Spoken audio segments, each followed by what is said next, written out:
Storytelling. We all do it. It's something that we do to teach our children, to teach friends, and make people understand, get a point across. We do it socially an awful lot. Telling jokes. It's a story usually, and funny, hopefully.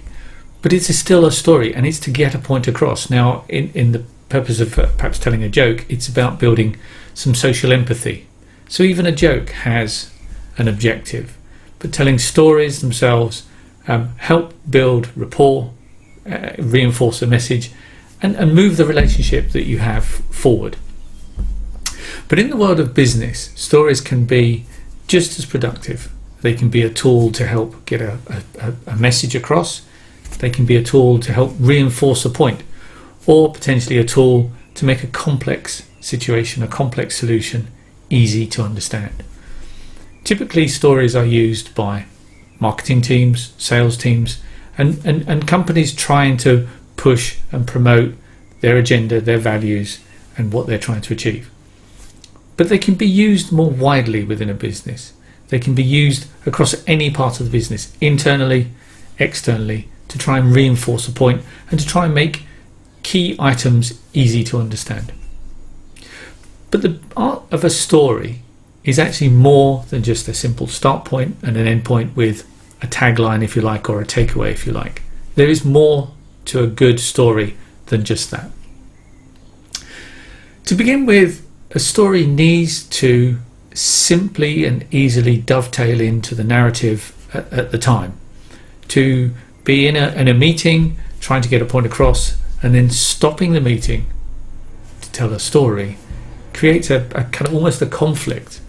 It needs to flow simply and easily from the point you are in now, through to the story, through to the end message, and then back in to continue. So there should be almost no join, no seam at all. I've seen that done very well. I've seen it done appallingly badly, where people literally stop a meeting to tell a story, and it causes more confusion than perhaps it should. So what do we need after that? We've somehow linked our conversation into our story, and that in itself can be quite difficult. But over time, like everything with practice, we get better at it. And potentially planning for the meeting and having the story ready, or potential stories that could work, is always useful. So the first thing we need is a character that we can relate to, a character that the other people can relate to. When we tell stories to children have a fantastic imagination. So the characters there are much larger than life, much more imaginative, much more creative. Doesn't always work in a business environment. So it needs to be a character that people can relate to, people they can understand, people they can appreciate. They could be a competitor, for example, or an associate. They needn't be. But if you are going down the competitor route, do be careful. It's never good to trash your competition, their competition. Keep it positive. I would genuinely try and avoid using a competitor as your character, but if it's necessary to the story, then so be it. So find the character that the customer, that the person you're talking to, that the colleague, that the supplier, that they can relate to. And then create the setting.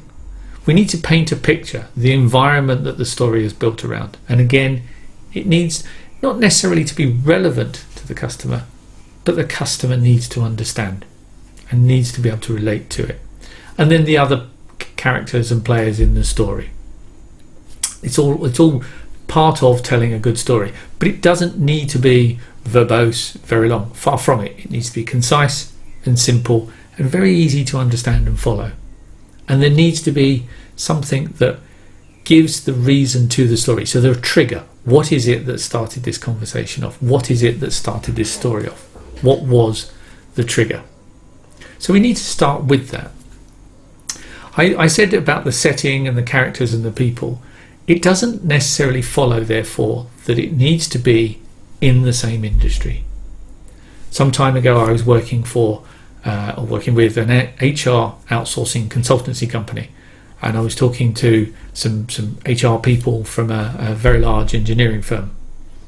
And the example I gave was actually about a manufacturing company. So nothing to do with HR whatsoever, nothing to do with outsourcing. Quite different, but it got the point across in a way that made sure that they understood, they followed, and that they got the point. So then once we get into the story, what's the trigger, why are we having this story, we then need to understand what the challenge is. Like all good fairy tales and fables, there's a challenge. There's the good guy, the bad guy, the good lady, the bad lady, whoever they are. But there is a challenge to overcome. It doesn't necessarily always have to be around characters, remember. And then all stories are, in effect, a series of events. Whether you're reading fiction or whether you're reading business literature, there is a series of events, a series of steps, a series of things to do. So the story needs to walk through those simply and effectively, and then have a successful outcome. Now, even if it failed, you need to make a positive out of it somehow. So you need to have the successful outcome. And then what is the reward? It's no good the story itself just being a success. The story needs to lead to a reward, a benefit, because that's what you want your audience to understand. Not the story, not the narrative, not the ending, but what's the benefit? Because they will relate the benefit back to them. And then what's the learnings from that? So how does that apply to you? What does that mean to you?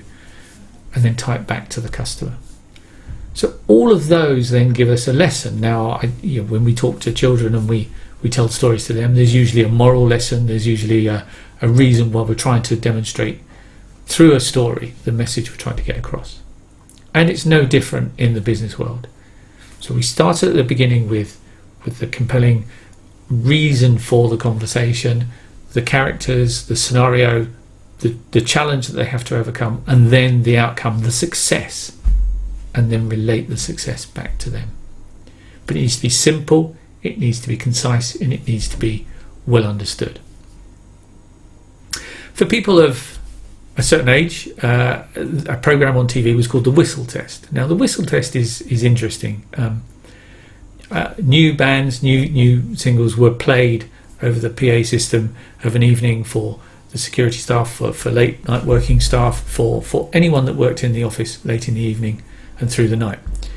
And they monitored the results in the morning to see who was picking up on a tune, who was whistling or humming a tune, because those are the catchy ones, and those are the ones that people are picking up on. Hence we have the whistle test. If it passed the whistle test, it's probably good to release as a single.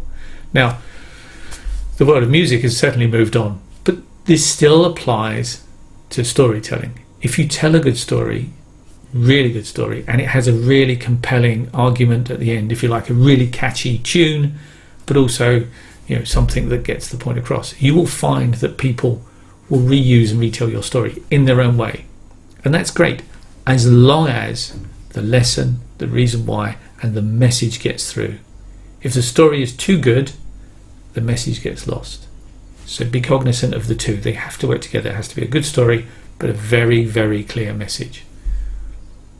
So the power of storytelling is, in business, a very, very useful tool to reinforce a message, to get a message across, to make people or help people understand what it is you're trying to say. So I hope this has been useful. Please feel free to use some storytelling in your day as you go ahead, and think about the stories that you could use, and think about the stories that would reinforce or help you get your message across. My name is John Fuggles. If you want to know more, please feel free to ask. Thank you.